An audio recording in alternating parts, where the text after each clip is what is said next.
మరి శ్రీనివాస్ రెడ్డి గారు ఒకసారి ఏదో బై ఛాన్స్ ఏదో అవకాశాలు రాకనో లేదా టైం బ్యాడ్ అయ్యో మన ఈ ఇండస్ట్రీ వదలాల్సి వచ్చింది అనుకోండి, అప్పుడు ఏం చేస్తారు మన శ్రీనివాస్ రెడ్డి గారు? ఏమండి అప్పుడు పరిస్థితిని బట్టి ఏం చేస్తాను. మరి మీరేమో ఇదే వచ్చు అన్నారు. అందుకే అంటున్నాను, నేను ఇక్కడ అవకాశాలు రాకుండా నేను ఇండస్ట్రీ వదిలిపెట్టిపోయే పరిస్థితి అయితే లేదు. డ్రైవింగ్ చేసిన 25,000 వస్తాయి కదండి.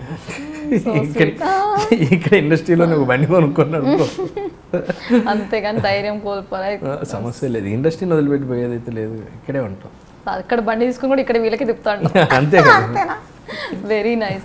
అయితే మరి శ్రీనివాస్ రెడ్డి కొంచెం పొగరు ఎక్కువ అని అనుకునే వాళ్ళకి ఏమని సమాధానం ఇస్తారు? ఏ విషయంలో అనుకున్నారు అది తెలియదు కదా. అనుకోవచ్చు, ఫోన్ ఎత్తట్లే అనుకోవచ్చు, ముందులా లేడు అనుకోవచ్చు, మాట మీరు అన్నది కరెక్ట్ అండి. యాక్చువల్గా ఒక్కోసారి ఎక్కువ ఎక్కడ ఇబ్బంది అవుతుందంటే ఒక 30 మందికి ఫోటోలు ఇచ్చి ఉంటాం, అప్పటి వరకు ఇచ్చి ఏదో దాని తర్వాత మళ్ళీ వెళ్ళిపోవాలి అర్జెంట్ టైం ఉండి వెళ్ళే టైంలో ఎవడో లాస్ట్లో వచ్చి మనం వెళ్ళిపోతుంటే వచ్చి ఫోటో అడిగితే అన్న ప్లీజ్ టైం అయిపోయిందని వెళ్ళిపోయా అనుకో, వీడొక్కడు నాకు పొగరు అనుకుంటాడు.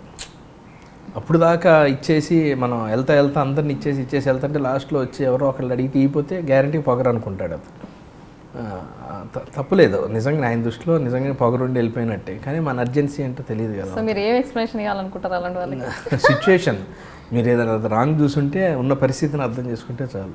సిచ్యువేషన్ ఒక్కోసారి హాస్పిటల్లో నాన్నగారు లోన్ సీరియస్గా ఉన్నప్పుడు బయటకు వస్తే మీకు కామెడీ భలేగా ఉంటుంది అంటే సర్లే నేను వెళ్ళిపోతుంటే పొగిడితే వెళ్ళిపోతున్నారు ఏంటండి, మీ సినిమా మేమే చూస్తున్నాం, మీ సినిమాలు మేము చూడకపోతే మీరు లేరు అన్నట్టు అంటారు. అంటే అప్పుడు ఆగి సార్ మా ఫాదర్ లోన్ ఉన్నారు, సిచ్యువేషన్ ఇది అని చెప్పలేం కదా. మనం అర్జెంటుగా తీసుకోవాలి, వెళ్ళిపోవాలి, అవతల అలాంటివి ఇవ్వాలి. అలాంటి కొన్ని 2-3 సార్లు జరిగినాయి అంతే. అంత చెప్తే అది కూడా వాళ్ళకి తర్వాత తెలిసిపోద్ది. కొంచెంసేపు ఆలోచించుంటారు కదా, అతనికి కూడా డిస్కస్ చేస్తాడు కదా. వాడు గెలిస్తే అడిగితే అట్లా పొగుడుతుంటే వెళ్ళిపోయాడు అంటే వాడే ఎంత బిజీగా ఉన్నాడో లేకపోతే ఏ ప్రాబ్లంలో ఉన్నాడో అని అతను చెప్పినప్పుడు రిలీజ్ అవుతాడు కదా. ఆ క్షణం కోప్పడి ఉండొచ్చు నా మీద, అంతే. అంతేగానే ఉండదు. సో మరి ఒక మంచిగా ఎవరిదైనా ఇమిటేట్ చేయండి మన ఆడియన్స్ కోసం. ఇప్పుడు అన్ని హాట్గా మాట్లాడే బదులు కాసేపు కొంచెం నవ్వించండి మమ్మల్ని. అదేముంది ఇమిటేట్ చేయడం అంటే, నేను డిగ్రీలో ఉన్నప్పుడు ఇమిటేట్ చేసేవాడిని అండి. పర్లేదు ఇప్పుడు చేయండి, ఇప్పుడు మన కోసం.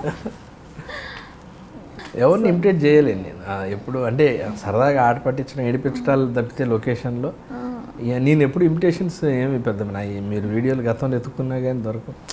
ఏదో మాట తీరే కొంచెం డిఫరెంట్గా స్లాంగ్ అది వచ్చేస్తుంది కదా, అక్కడే కామెడీ అనేది జనరేట్ అయిపోతుంది.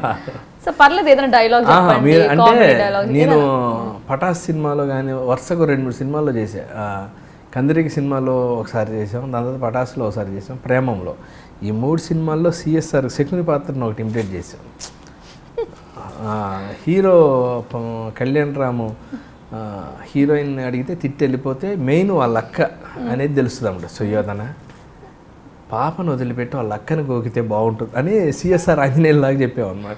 ఇప్పుడు చెప్పండి అలా సిచ్యువేషన్లో వస్తుందండి. అంటే సిచ్యువేషన్ తెచ్చుకోండి, ఫీల్ అవ్వాలి.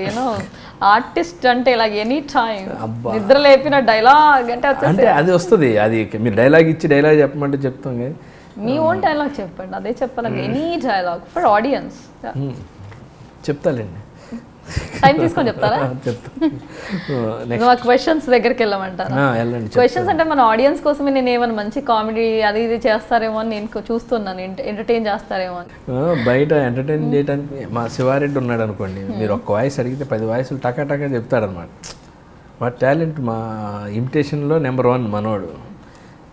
వాడియే చూసి ఎంజాయ్ చేస్తూ ఉంటాం మేము, వాళ్ళు చేసే క్యారెక్టర్లు కానివ్వండి. మీరు మమ్మల్ని ఏమనేసరికి అదే ఆలోచిస్తుంది, ఇవన్నీ నేర్చుకొని ముందు నేర్చుకుంటే. లేదు ఇందాక సుయోధన ఏదో చెప్తా అన్నారని వెయిట్ చేస్తున్నా. ఇప్పుడు ఏం తెలుసా, చివరిగా మళ్ళీ మీ మాటగా అని చెప్పేసి నేను మిమ్మల్ని ఇబ్బంది పెట్టకుండా కొన్ని క్వశ్చన్స్ అడిగా. చివరికి వచ్చింది, ఇప్పుడు చివరికి వచ్చేసామంటయ్యా. ఏం కావాలా? కొంచెం డోస్ కావాలా? ఉంది మన దగ్గర, వేరే కంటెంట్ కూడా ఉంది, హైప్ కంటెంట్. అంతే అంటారా, హైప్ కావాలంటారా? సో అవునండి, ఫ్లయింగ్ కలర్స్ అని విన్నాం కదా, మీరు ఒక గ్రూప్ ఫామ్ అయ్యి కమీడియన్స్ అందరూ కలిసి, ఏంటండి ఆ గ్రూప్ గురించి చెప్తారా కాస్త? మేము యాక్చువల్గా సరదాగా స్టార్ట్ చేసాం గ్రూప్. అది ధనరాజు ఒక రోజు గ్రూప్ పెట్టి అందరిని జాయిన్ చేశాడు. అందరిని జాయిన్ చేసిన తర్వాత దాన్ని సీరియస్గా ఫామ్ చేసాం. ఇక నుంచి గ్రూప్లో ఉన్న వాళ్ళందరూ కంపల్సరీ ఎంత బిజీగా ఉన్నా కానీ కంపల్సరీ గ్రూప్లో స్పందించాలి. మంత్లీ ఒకళ్ళు పార్టీ ఇవ్వాలన్నమాట. కంపల్సరీ సెకండ్ సాటర్డే నైట్ అందరూ ఒకళ్ళు కలుస్తాం, ఒక చోట అందరం కలుసుకుంటాం. సెకండ్ సండే షూటింగ్ ఉండదు కాబట్టి విపరీతంగా నవ్వుకుంటాం అండి. మామూలుగా అసలు ఎంత ఎంజాయ్ చేస్తామంటే అన్నీ మర్చిపోతాం. చాలా బాగా బాధలు కష్టాలు అన్నీ డిస్కస్ చేసుకుంటాం. అంతా ఎవరెవరు ఏం సినిమాలు చేశారు అన్ని రకాలుగా. అంతేకాకుండా ఎడ్యుకేషనల్గా ఉన్నోళ్ళకి కానివ్వండి, ఆర్టిస్టులు ఎవరిని ఇబ్బంది పడుతున్నా కానివ్వండి, 2-3 హెల్పింగ్ కూడా జరిగాయి గ్రూప్ నుంచి. దాంతో అందరికి బాండింగ్ బాగా ఏర్పడింది ఫ్లయింగ్ కలర్స్ అనేది. నాకు ఎంత స్ట్రాంగ్ ఏర్పడిందంటే నేను పెట్టి నెక్స్ట్ ప్లాన్ చేస్తున్నాం సినిమా. ఫ్రెండ్స్ అందరం కలిసి ఓన్ బ్యానర్ ఒకటి ప్లాన్ చేస్తున్నాం. దానికి ఈ గ్రూప్ పేరు పెట్టాం ఫ్లయింగ్ కలర్స్ ఎంటర్టైన్మెంట్స్ అని. బాగా మంచి బాండింగ్. 13 వెన్నెల కిషోర్, రాజేష్, ప్రవీణ్, ధనరాజు, వేణు, సప్తగిరి, రఘు, తాగుబోతు రమేష్, నవీన్, నందు, ఇట్లా 13 మంది ఉన్నాం మేము గ్రూప్. ఆల్ కమిడియన్స్ దరిదాపుగా మేమందరం నెల కలుస్తూ ఉంటాం, మంచి చెడులు మాట్లాడుకుంటూ ఉంటాం, ఒకరికొకరికి సపోర్ట్గా ఉంటాం. కానీ చాలా గొప్ప ఆలోచనతో ఈ గ్రూప్ ఫామ్ చేస్తారు. ఎందుకంటే ఇలాంటి లేనందువల్ల ఎవరికేం చెప్పుకోలేకుండా బాధల లోపల ఇప్పుడు అవకాశాలు ఎప్పుడు ఉంటాయనేది లేదు. సో ఆ ప్రాబ్లమ్స్ చెప్పుకోకుండా డిస్కస్ చేయకుండా సూసైడ్స్ కూడా జరుగుతూ ఉంటాయి కదా ఇండస్ట్రీలో. సో దానికి కారణం ఈ అవకాశాలు రాకపోవడమే. అండ్ ఇందులో ఇండస్ట్రీలో హెల్పింగ్ నేచర్ కూడా ఉండదంటారు. అది ఎంతవరకు నిజమండి?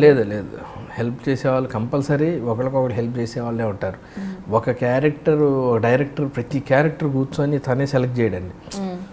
టాప్ లెవెల్ అంతా ఆయనే చూసుకుంటాడు. మిగతాదంతా ఈ డైరెక్షన్ డిపార్ట్మెంట్, ఇంకో ఆర్టిస్ట్ పేరు చెప్పడం కానివ్వండి. ఆ డైరెక్షన్ డిపార్ట్మెంట్ కూడా తనకి ఒకరికి హెల్ప్ చేయబట్టే కదా, వాడైతే బాగుంటాడు సార్ అని చెప్పి చెప్పబట్టే కదా తన వేషం వచ్చేది. నాకు ఇప్పుడు ఏదైనా ఒక వేషం వచ్చింది అనుకో, ఎవరో ఒకరు చెప్పబట్టే వస్తుంది. అక్కడ మీ డైరెక్టర్కి నా మీద ఒక గురువు ఉండటం, ఆ డైరెక్టర్ కూడా నాకు హెల్ప్ చేసినట్టే కదా, అలా అంతా హెల్ప్ చేసినట్టే. గ్యారంటీగా ఇండస్ట్రీలో హెల్పింగ్ చాలా బాగుంటుంది. ఎవరన్నా కొంతమంది లొకేషన్లోకి వచ్చి సార్ నేను ఆర్టిస్ట్ అవ్వాలనుకుంటున్నా అంటే నన్ను కలిసి ఉపయోగం లేదు, ఆ కో డైరెక్టర్ ఉన్నాడు, వెళ్ళి అతను కలవండి అని అడ్రస్ చేస్తాం.